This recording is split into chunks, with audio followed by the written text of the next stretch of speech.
So this is the 10th anniversary of the AMVCA, and we're having a special masterclass today organized by MTF, the MultiChoice Talent Factory.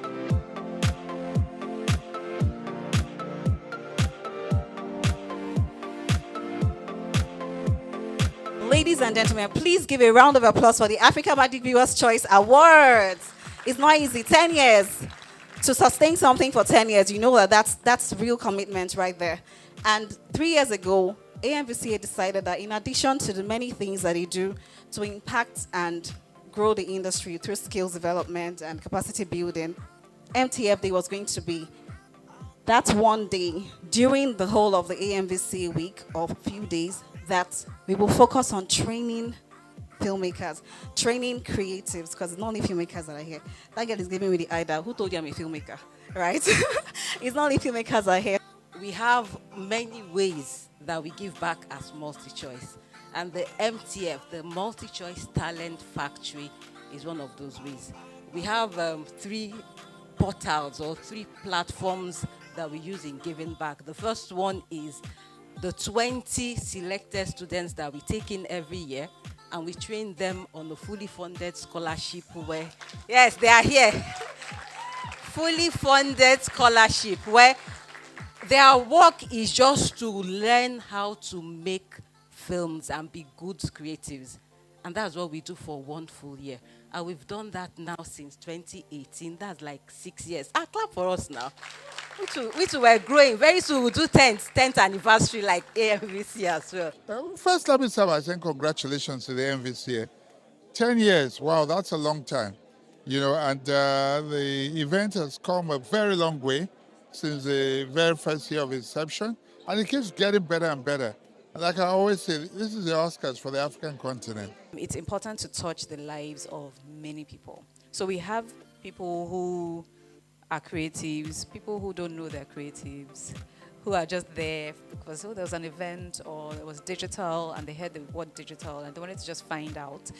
People who just wanted to explore the industry and explore what it is about. I've heard really heartwarming stories from the last 2 years. I've had a young lady walk up to me at one of the conferences last year. She came for the first one we did at Terra Culture. And at the time, she had just come out of school. She didn't know what she really wanted to do. So she wasn't a creative. She wasn't a story writer. She wasn't in the industry. In fact, she studied finance. But she's produced her first movie. And yes, she's produced her first, it's on YouTube, but she's produced her first movie. And it's that kind of impact that we're looking for. Yes, Africa Magic commissions titles, content. We also license. And no, we don't play favorites. We play favorites to great stories. And so if you have a movie, you have a title that you think the viewers want to see, don't drink your own Kool-Aid and say because you produced it, then it's the best. Get feedback from other people and then bring it through. We will only look and review, the best within the budgets that we have and within, obviously, reasonable parameters. But for Africa Magic Showcase, we will only be licensing content as we normally do, that really resonates with the time. MTF was my introduction to the film industry. And I think the highlight of MTF was the very talented people I met, who I would say changed my life. Yeah. But today, I'm here to talk about raising funding for your creative ventures. So it could be film, it could be a tech startup you want to build in the film space, which I am presently doing. So my company, Filmmaker Smart, is Africa's first one-stop shop where you can get everything you need for your video productions. And on the side, I do some angel investing in films. And if you're here, I don't think your goal should just be to make films, right? Make money off it. Don't be a broke creative.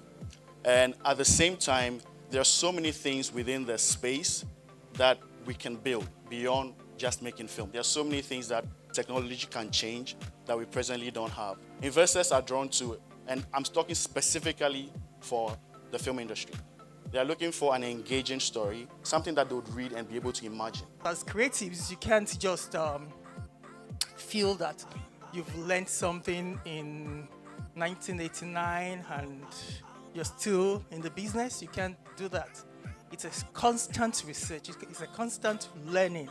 You learn, you unlearn, you will learn. There are a lot of people still sending movies by VHS to other countries in the rest of Africa. There are some countries that they don't have internet right now. There are some states or local governments that they don't have internet facilities right now. Are you aware of that? So how are they getting your content? And you wonder why they still have this DVD player still in the market. You know it's still, you still get there, you get it, because some people are still buying it. And so who is attending to the needs of those people? For the past 2 years, that's 2022 to 2023, we've been able to disburse 400 million naira to creatives in Lagos State. Thank you you guys have been great sports. The facilitators have been awesome. We've learned so much. I want to hear what all of you have been learning and how you're going to implement it. The lady behind our Ogas, she has to speak, please. Thank you. Hello, everyone. My name is Bella Nadia. I am a writer-producer. And I think that the thing that stood out for me from this session was operating systems in Nollywood.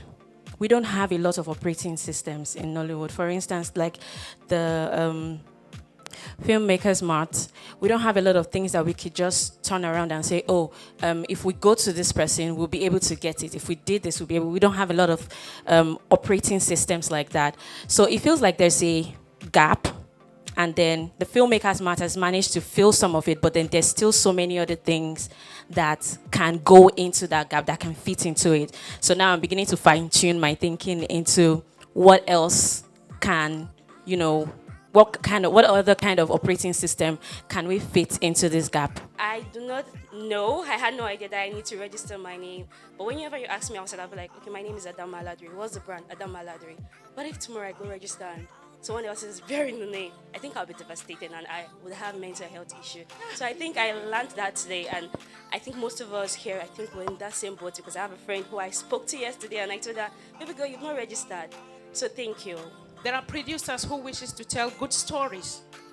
Now, I'm aware that maybe most of us here must have seen on the social media where Nollywood is accused of teaching young Nigerians money rituals, where Nollywood is accused of maybe affecting the image of the Nigerian police. Now, if we can take it back to when Gangs of Lagos was produced, the audience received it very well, but the elites, I think they were affected by such storytelling. So if you are a producer and then you want to tell a story like that in a society where when you tell a story about someone in power who was put down due to corruption, when you tell such stories, maybe you're suspended, or maybe the censor board will not permit you to release such stories. As a producer, what can you do? When you talk about Gang of Lagos, which is the case in issue in this, I'm not aware that, maybe in the court of public opinion, there were issues around whether the elite. Hello. I'm also a lawyer, so which makes my analytical thinking top notch. So when I'm going to answer, I'm going to start what she said. I'm going to analyze so I can give you a direct answer to what you need. So you raised issues about the elite not receiving it. I'm not. That does not concern the Film and Video Censors Board. I'm not aware of it. And, well, when you do your movie, you know your audience. The ones that needs it will accept it. It's not everyone that will take it as good. With regards to the grants you give, there are some other people that are not Nigerians. So I want to ask if the grant is just for we, the Nigerians, because I have some people from other countries here. Yeah. And the other question is to Eric. So I've heard you say this, that investors' money is blood money. And of course, blood money is scary money. So I want to ask, has there been a time where you've been afraid of having investors' money? I'm not talking about because you didn't need it at that point, but you needed it. But here's the money, and you are so much afraid of taking it. And how did you deal with it? And okay, I can't ask the last question. Thank you, my fellow Nigerian. I mean, yes, we realize that there are some here that are not Nigerians. And thank God that you are Nigerian, because as a Nigerian, and a Lagosian, you reside in Lagos, right? And I believe you also have your LASRA ID card. You have NIN. Beautiful. You're truly Nigerian. So, but you need more than the NIN. You know, the NIN covers the whole of Nigeria. And we're talking about Lagos State. So, it's LASRA, the Lagos State Residential ID card, that we are talking about. So when you have that residential, that you have resident in Lagos, you're not taking our money across the border, then we'll put you on the grant list. When you speak to investors, they are doing due diligence on you. You also have to do due diligence on the investors. Yes, there have been instances where last year, my co-founders and I had pitched an investor, and we're looking for a specific amount. And the certain investors have minimum tickets that they give, right? And then this investor was offering us more than we needed, right? Look, I'm interested in your space. I want to invest. But instead of 300, would you take 700?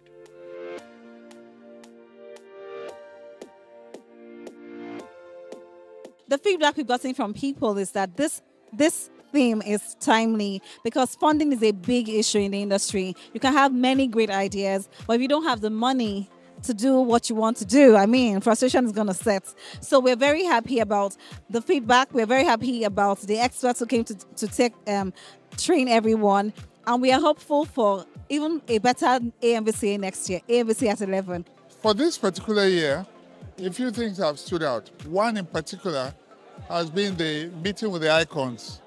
You know, that is very thoughtful, and it brought back those who started the industry, recognized them and said to them, we see you, we recognize you, we acknowledge you, and we're willing to work with you. Plus the funding that was also promised the industry, the film fund. So these are very, unique additions to it.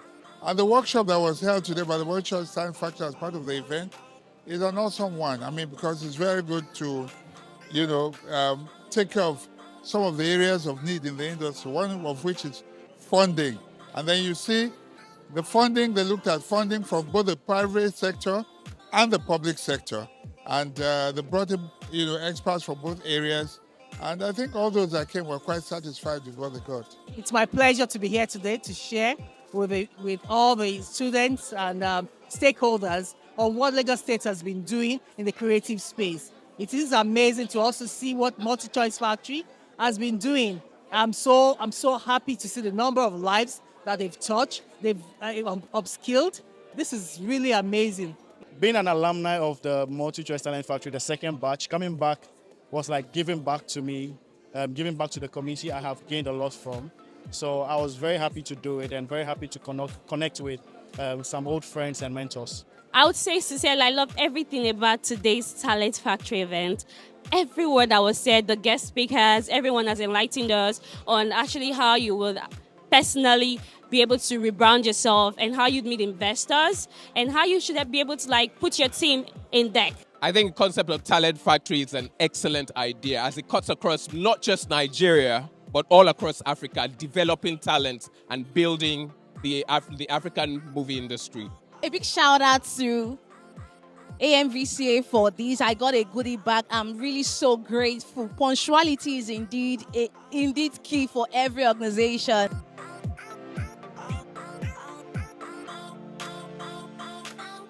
MultiChoice Talent Factory. We are the elite of 2024.